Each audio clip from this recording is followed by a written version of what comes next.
October 17, 2021, Downey, California. She moved with an almost imperceptible tension.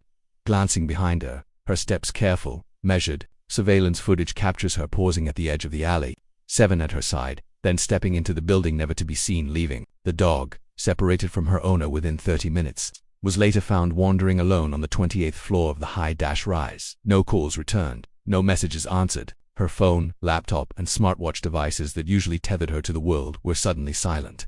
Their tracking disabled. For friends and family, the alarm bell had not yet rung. For investigators, the first trace of something amiss had already appeared tonight. We examined the disappearance that has left a mother's son waiting, a dog lost, and a building holding secrets in its cold corridors. The files are open, and the trail begins here. The initial investigation began the morning of October 20, 2021, when Jim Wayne, Heidi's former spouse, filed a missing persons report with the Los Angeles Police Department. By that point, Heidi had failed to pick up a 10-year-old son from school, a gesture utterly out of character for a mother described by friends and family as devoted and attentive. LAPD officers approached the case methodically. They began with Heidi's home in Downey, performing a wellness check. The apartment was pristine, almost sterile in its orderliness. No signs of forced entry. No overturned furniture. Phones, laptops, and a smartwatch remained inside, unaccounted for only by their deactivation. The absence of any outward struggle suggested a disappearance without immediate violence. Attention then turned to the last confirmed sighting, Hope and Flower, a high-end residential complex in downtown Los Angeles. Surveillance footage dated the 17th of October 2021, approximately 6:30 p.m., revealed Heidi walking with 7 along the alleyway adjacent to the building. She entered the lobby, scanning her surroundings, but the footage did not capture her exiting. Within 30 minutes, 7 was found roaming on the 28th floor.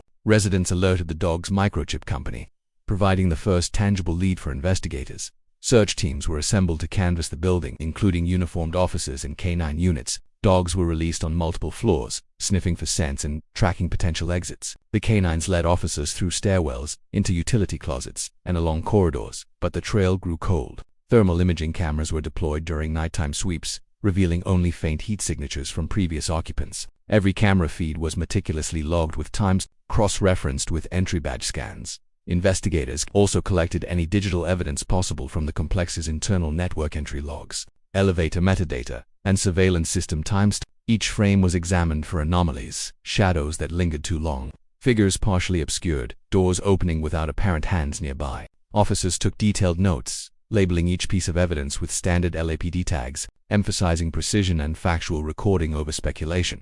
Despite weeks of search, including an extensive exploration of Chiquita Canyon landfill based on a working theory of disposal through building chutes, no trace of Heidi was recovered. Her 2017 Range Rover was later located in a subterranean parking garage several blocks from 1201 S Hope Street, intact and locked, adding to the mystery. Investigators confirmed all GPS tracking had been manually disabled across her devices, reinforcing the sense of premeditated disappearance or interference beyond ordinary explanation. The early phase established only concrete facts. Heidi Planck, a 38-year-old mother, had vanished after entering a residential complex. Her dog was found without her, and her digital and vehicular traces went dark. Each file, time, stamp, and log became part of a growing dossier, a ledger of events that raised more questions than answers. By the third day of the investigation, the case began to deviate from the expected procedural path. Investigators had catalogued each camera feed, every swipe of the security badge, and the dogs scent trails, but subtle anomalies began to emerge. Surveillance timestamps did not always align. A video from the 12th floor showed Heidi entering the elevator at 6:42 p.m. Yet another feed recorded her badge entry on the 14th floor moments later. Despite the elevator being logged in maintenance mode, equipment logs recorded occasional static in the building's intercom system, unexplained interference that technicians could not replicate. Security radios experienced delays of several seconds when communicating across floors, and at times, signals would drop entirely. Officers noted that some motion sensors activated without detectable movement, while others remained dormant even during active patrols. Thermal imaging showed faint traces of heat in stairwells that should have been unoccupied for hours. Every anomaly was meticulously logged, yet none offered immediate answers. The building itself contributed to the sense of disorientation. Hope and Flower's design included narrow service corridors and forgotten maintenance tunnels, some of which appeared on older blueprints but were inaccessible on current maps. On at least 2 occasions, officers reported footprints in dust along these passages that did not match the size or gait of any known personnel. Canine units, when sent to trace the scent, hesitated at certain thresholds, reacting to something undetectable by human senses. Even the digital realm reflected inconsistencies. Elevator metadata contradicted door logs. Badge scans indicated occupancy on floors that were simultaneously recorded as empty in security logs. Metadata from surveillance cameras showed frame drops precisely at the moments Heidi's movements were most critical, entering the building and vanishing from view. Investigators documented each irregularity with care, noting coordinates, times, and any accompanying audio disturbances, including faint, high-frequency static captured on multiple floors. Outside the building, additional anomalies surfaced. Heidi's dog was recovered in a state of agitation, barking at corners and lingering near stairwells without apparent stimulus. Residents described hearing faint whispers echoing in hallways, delayed and out of sync with normal speech patterns. No one could explain the origin of the noises of the party. Initially considered a social gathering, became a focal point of inquiry. Attendees' statements were cross-referenced with access logs. Small discrepancies appeared. Time of entry recollections conflicted with electronic records, and several claimed to have never seen Heidi inside, contradicting camera evidence. Officers marked these inconsistencies carefully, emphasizing that while nothing confirmed foul play, the alignment of human testimony, physical traces, and digital anomalies suggested something unaccounted for. By the end of the second week, investigators had catalogued each irregularity as a separate entry in the master case file. Logs included elevator metadata anomalies at 6:42 to 6:47 p.m. the 17th of October 2021. Stairwell thermal signatures inconsistent with recorded patrols. Badge access conflicts on floors 12, 14, and 18. Security camera frame drops and static spikes, coinciding with Heidi's movements. And footprints in maintenance corridors. Delayed radio transmissions, recorded during canine tracking. Every note reinforced the sense that conventional explanations were insufficient. The search continued, methodical and slow, as the team combed through both the physical and digital landscape of the building. Officers moved floor by floor, cataloging every irregularity without assumption, each finding feeding the dossier that would later serve as the foundation for forensic review. The anomalies persisted but yielded no direct answers. No trace of Heidi was found in stairwells, tunnels, or maintenance areas. No hidden compartments or locked rooms contained evidence. Yet the tension in the building was palpable, a cold hum of uncertainty that infiltrated both officers and residents. The second phase of investigation closed with the awareness that this was no ordinary disappearance. Every system, human, digital, mechanical, offered fragments of a puzzle that refused to fit together neatly. Each static burst, misaligned timestamp, and impossible footprint deepened the enigma. Amid the meticulous logs and technical anomalies, the human element of the case demanded attention. Heidi Planck was more than a set of surveillance images or conflicting timestamps. She was a mother, a former spouse, a friend, someone whose life intersected with others in profound and ordinary ways. Investigators, while maintaining their emotional distance, began to build a profile grounded in the facts of her daily routines, her habits, and her last known interactions. Her son, 10 years old at the time, had been waiting for her at school on October 20, 2021. Teachers remembered the child's anxious glances toward the clock, his backpack still slung over his shoulder. As the afternoon bell rang, calls to Heidi went unanswered. Jim Wayne, her former husband, had spent days sending texts and leaving voicemails, growing from mild annoyance to deep concern. He described her as devoted, someone who would never voluntarily leave her son. Statements like these were logged as critical testimony, providing insight into her character and the disruption her absence caused in the lives of those who depended on her.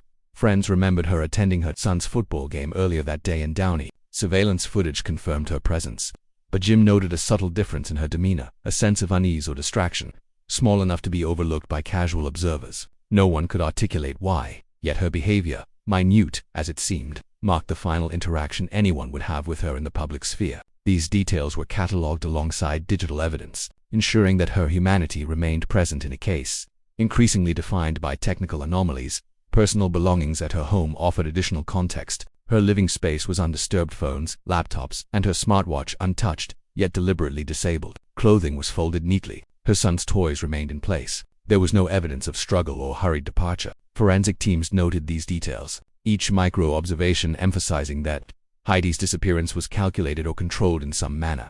Investigators also gathered communications leading up to her disappearance. Text logs, emails, and call records revealed no overt threats, though subtle patterns hinted at tension in her professional life. Heidi worked for Camden Capital Partners, where controversies swirled around a managing partner, Jason Sugarman, who faced accusations of financial misconduct involving a Native American tribe's pension funds. While no direct link was established, investigators logged this information as relevant context, a potential or at the very least an environmental factor affecting her state of mind.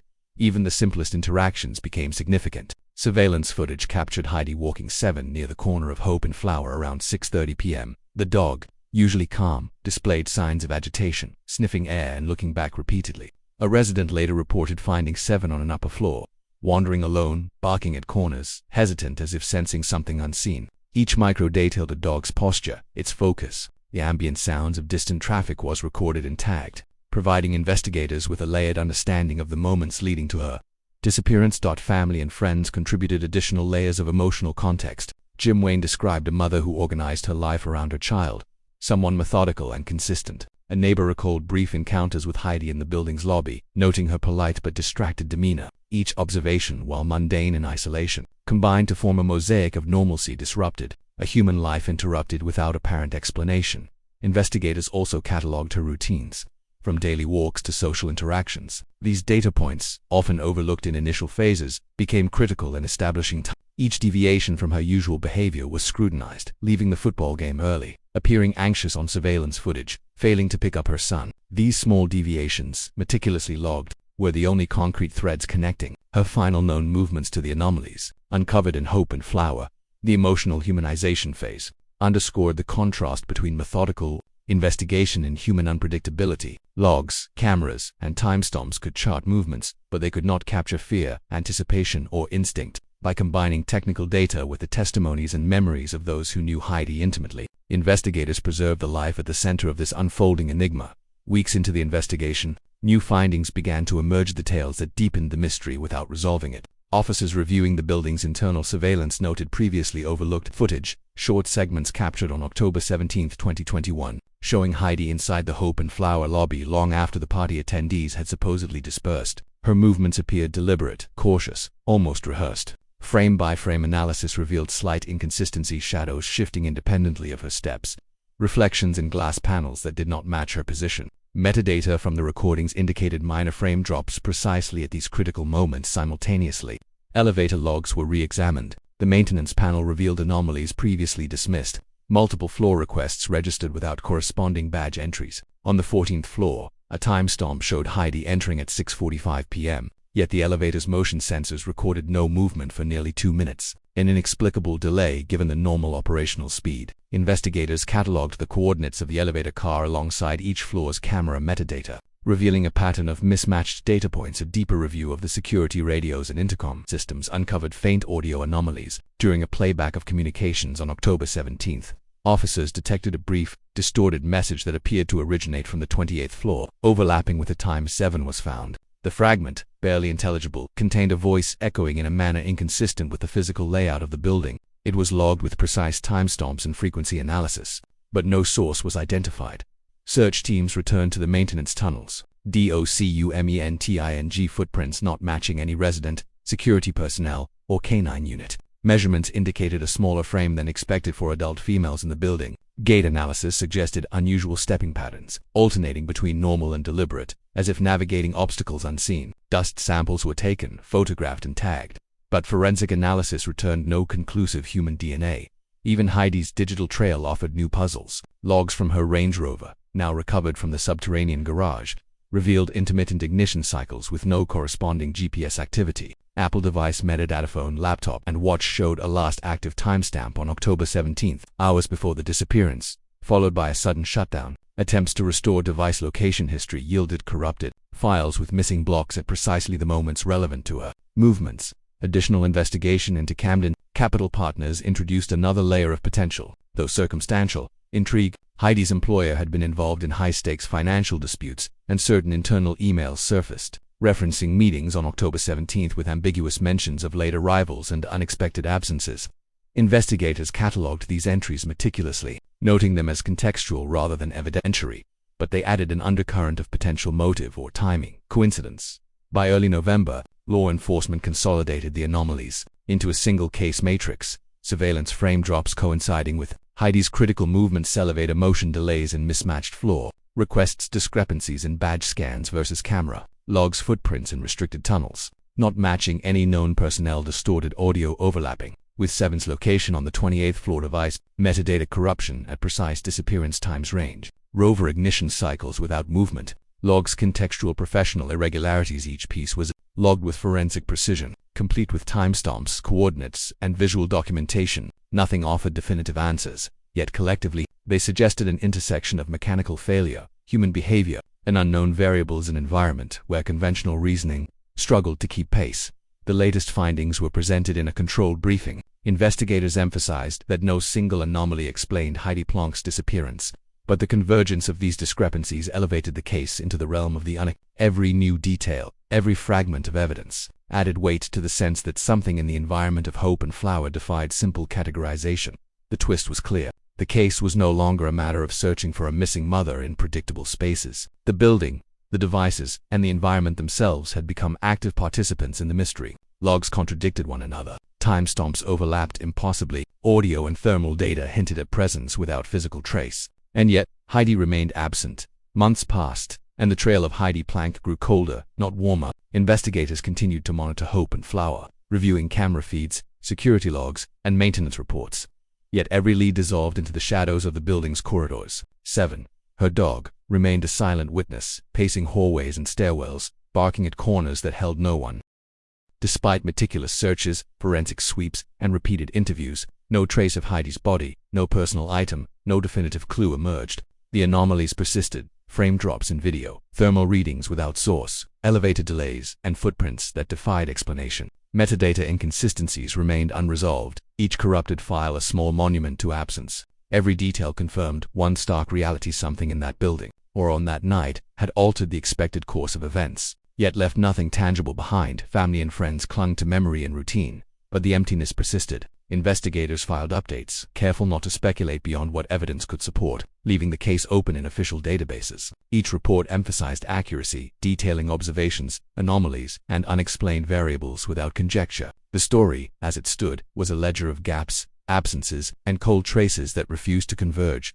Downey, California fell into quiet nights, streets empty, the autumn chills settling over alleys and buildings. Hope and Flower remained, its elevators and stairwells silent, each floor holding its secrets. The last recorded data footprints, static shadow, spoke of presence and absence simultaneously. Heidi Planck had vanished, leaving only fragments of movement, sound, and trace behind. And somewhere, within the cold corridors and disrupted signals, the story lingered, waiting for a resolution that may never come. The building waited, the dog waited, and the world waited for answers that refused to arrive. Somewhere between sight and absence, Heidi Planck ceased to exist in any way the world could measure.